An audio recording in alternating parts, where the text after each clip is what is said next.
تبارك الذي نزل الفرقان على عبده ليكون للعالمين نذيرا۔ آج کل جس طرح پیسے دے کر جاب حاصل کی جا رہی ہے تو کیا یہ درست عمل ہے؟ پیسے دے کے جاب حاصل کرنے میں دو مسئلے سمجھ لیں۔ ایک تو ہے کہ کیا پیسے دے کے جاب حاصل کرنا جائز ہے یا نہیں، ایک مسئلہ یہ۔ دوسرا یہ کہ جاب ملنے کے بعد جو اس کی تنخواہ ہوگی وہ حلال ہوگی یا نہیں، حرام ہوگی۔ یعنی جعلی ڈگری سے آپ کوئی جاب کر رہے ہیں یا رشوت دے کے جاب حاصل کر رہے ہیں، دو الگ الگ مسئلے ہیں۔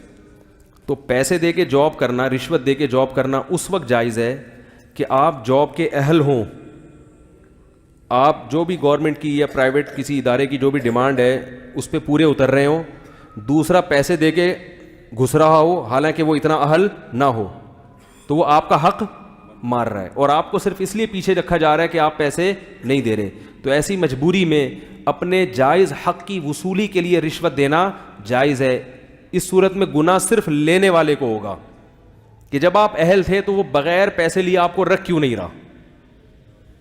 سمجھ میں آ رہی ہے بات؟ لیکن آپ اہل نہیں ہیں اور ایک آدمی اہل ہے، آپ رشوت دے کے اس کو کٹا دیتے ہیں، تو پھر لینے والے کو بھی گناہ اور دینے والے کو بھی گناہ۔ سمجھ میں آ رہی ہے بات؟ تو رشوت کا اصول ہے کہ اپنے جائز حق کی وصولی کے لیے اگر رشوت دیے بغیر کام نہیں چل رہا حالانکہ وہ آپ کا حق بنتا ہے تو پھر آپ کے لیے دینا جائز ہے، گناہ صرف اس صورت میں لینے۔ جیسے کسٹم میں آپ کا کنٹینر پھنسا ہوا ہے، خام خواہ میں پھنسا کے رکھا ہوا ہے اس کو وہاں کسٹم کے ملازمین نے بلا وجہ، آپ پیسے نہیں دے رہے کیونکہ آپ نے سنا ہے کہ رشوت دینا اور لینا دونوں حرام ہے، یقیناً حرام ہے۔ تو اب وہ پڑے بڑے وہاں کیا ہو گیا، وہ لیپ ٹاپ جو آئے تھے وہ ورژن ہی پرانا ہو گیا۔ اب وہ والے لیپ ٹاپ اس زمانے میں وہ چائنا واپس بھی نہیں جا رہا، وہ کہہ رہے ہیں ہمیں یہ نہیں چاہیے ہی نہیں، وہ اسکریپ میں بھی نہیں جائے گا پھر وہ۔ تو یہ پھر ظلم کسٹم والا کر رہا ہے کہ وہ آپ کو بھائی کلیئرنس دے ہی نہیں رہا، تو آپ پھر اس ظلم سے بچنے کے لیے اس کمبخت کو پیسے کھلا سکتے ہیں، اس کمبخت کو گناہ ملے گا، آپ کو گناہ نہیں ملے گا کیونکہ آپ مجبور ہیں اس صورت میں۔ اور اگر ایسا نہیں ہے، بلا وجہ آپ خام خواہ میں ٹیکس سے بچنے کے لیے جو جائز ٹیکس ہے حکومت کا اس سے بچنے کے لیے، یا ویسے ہی خام خواہ میں آپ نے کھانچے کھولے میں اس کا کنٹینر 6 مہینے پڑا رہے اور آپ پیسے کھلا کے اپنا نکال لو، اس کا رہنے دو، یہ غلط ہو جائے گا، پھر یہ ناجائز ہوگا۔ البتہ جو رشوت دے کے آپ کو جاب ملے گی تو جاب میں پھر یہ ہے کہ چاہے وہ جعلی ڈگری کی بیس پر ہو یا رشوت دے کر ہو، ڈگری جعلی بنانا جائز نہیں ہے، گناہ ہے۔ لیکن جاب کے حلال یا حرام ہونے کا تعلق، یعنی اس کی تنخواہ کے حلال و حرام ہونے کا تعلق اس سے ہے کہ جو کام آپ کو سونپا گیا ہے وہ کام آپ کر رہے ہیں یا نہیں کر رہے۔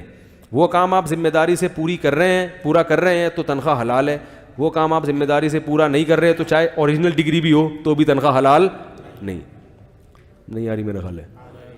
تو یعنی تنخواہ کے حلال یا حرام ہونے کا تعلق آپ کے کام سے ہے کہ کام آپ کر رہے ہیں تو تنخواہ حلال ہوگی، چاہے ڈگری جعلی ہو۔ جعلی ڈگری کا گناہ تو ہوگا مگر تنخواہ اس سے حرام نہیں ہو جاتی۔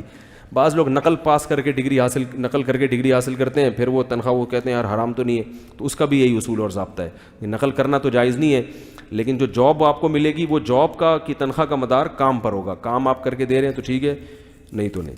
کافی میرا خیال ہے آج کے لیے جنرل نالج اتنی بہت ٹھیک ہے۔ سبحانک اللہم وبحمدک، نشہد ان لا الہ الا انت، نستغفرک ونتوب الیک۔